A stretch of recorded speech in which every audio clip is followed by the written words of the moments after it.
Kumakain ka ba ng garlic o bawang? Ito ang mangyayari sa katawan mo. Bago tayo magsimula, huwag kalimutan mag-subscribe at i-ring na rin ang bell para updated kayo sa mga bago nating videos. Alam natin na ang garlic o bawang ay pinaka-common sa ating lahat dahil ginagamit ito sa pagluluto. At hindi lang ito nagbibigay ng lasa at aroma, kung hindi, nagbibigay din ito ng health benefits sa ating katawan. Nung unang panahon ay, isa ito sa laging ginagamit bilang panglunas sa mga sakit. Ayon sa mga modern researcher, na yung sinaunang paniniwala na, ang garlic ay nakaka-reduce ng risk of getting disease, at nakakapag-provide ng healthy benefits ng pagkain ng bawang ay totoo. Sa isang 100 grams na garlic ay mayroon itong 4 calories, 1 gram na carbohydrate, 0.1 mg of manganese, 0.9 mg of vitamin C, 0.4 micrograms of selenium, at a line of antioxidants such as flavonoids, oligosaccharides at amino acid. Kaya ito ang mga benepisyo ng garlic sa katawan. Una, nakaka-lower ng cholesterol. Ang garlic ay considered one of the best foods to prevent high cholesterol. Ayon sa pagsusuri, na ang 10 grams na hilaw na garlic per day ay nakaka-manage to lower your cholesterol, at nagpababa ng blood pressure. Ang pagtaas ng blood pressure, isa ito sa panganib dahil maaaring magkasakit ka sa puso at stroke. Kaya kapag mataas ang cholesterol at blood pressure ng dugo ng isang tao, mahirap para sa puso na mag-pump ng sapat na dugo sa iba't ibang bahagi ng katawan. Pangalawa, nakaka-reduce ng risk of heart disease. Ayon sa pagsusuri na ang pagkain ng hilaw na garlic ay, nakita nila na malaking naitutulong sa pag-reduce ng risk of cardiovascular disease. Kagaya ng heart attack at stroke, dahil pinalower niya ang blood pressure ng isang tao. Ang mga researcher sa Journal of Nutrition na ang paggamit ng garlic ay nakakapag-lower ng calcium levels at C-reactive protein sa coronary arteries.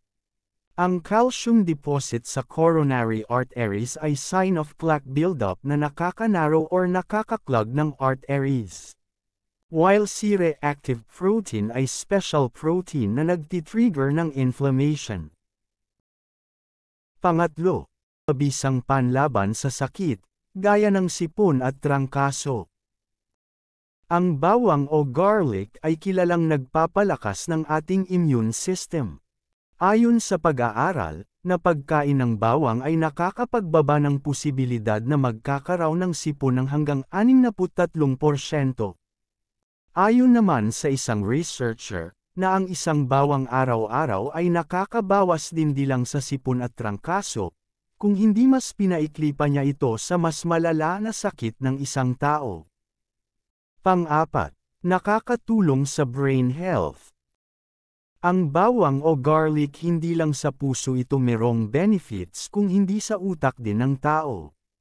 Isang researcher sa University of Missouri, na nakita nila na ang garlic o bawang ay nagpo-protect ng brain cells against the effects of aging at disease.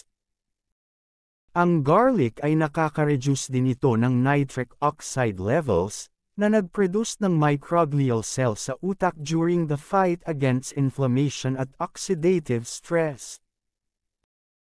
Ang microglia cells ay useful ito for maintaining a healthy nervous system, bagamat kung matagal lumalaban sa inflammation ang microglia ang nag-release ito ng nitric oxide.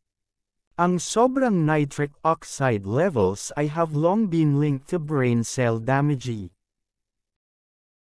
Kaya ang garlic ay mag-anda nito sa brain health, dahil may benefits ito na ma-protect ang mga brain cells by making them more immune sa mga risk of neurological disease, kagaya ng dementia at Alzheimer's. Panglima, nakaka-strengthen ng immune system. Ang garlic ay sagana ito sa vitamin B6 at vitamin C. Mainam din ito para palakasin ang iyong immune system. Nakakatulong din ang vitamin C sa garlic, para mapabilis ang paggaling ng mga sugat at nakakatulong din ito para pananatiliing malusog ang iyong ngipin tsaka buto. Pang-anim, nakaka-strengthens ng bones. Alam mo ba aside sa calcium at vitamin D, ang flavonoids ay kasama ito sa nutritional components na nakaka-improve ng bone health. Ayon sa study ng Journal of Nutrition in Gerontology at Geriatrics, na ang flavonoids have the potential to increase bone formation while slowing down the process of bone mineral loss. Nakita nila na ang garlic ay effective ito sa pagpigil na magkakaroon ng bone fragility. Pang-7, nakaka-prevent ng acne. Ayon sa mga expert, study shows that ang garlic ay meron itong allicin, na ito ay antibacterial, antifungal, antiviral at antiseptic properties, na tumutulong na patayin ang acne-causing germs. Itong properties na ito ay nakakatulong na ma-reduce ang swelling at inflammation sa balat, at nakaka-increase din ito ng blood circulation na nakakalighten ng skin tone. Ang garlic naglalaman din ito ng other vitamins at minerals kagaya ng vitamin C, vitamin B6, selenium, copper, at zinc na nakakatulong na mawala ang acne at pag-control ng excess oil production. I hope you like this video at may natutunan kayo. Be sure to like, comment and subscribe para mag-upload pa tayo ng maraming healthy tips. See you on my next healthy tips.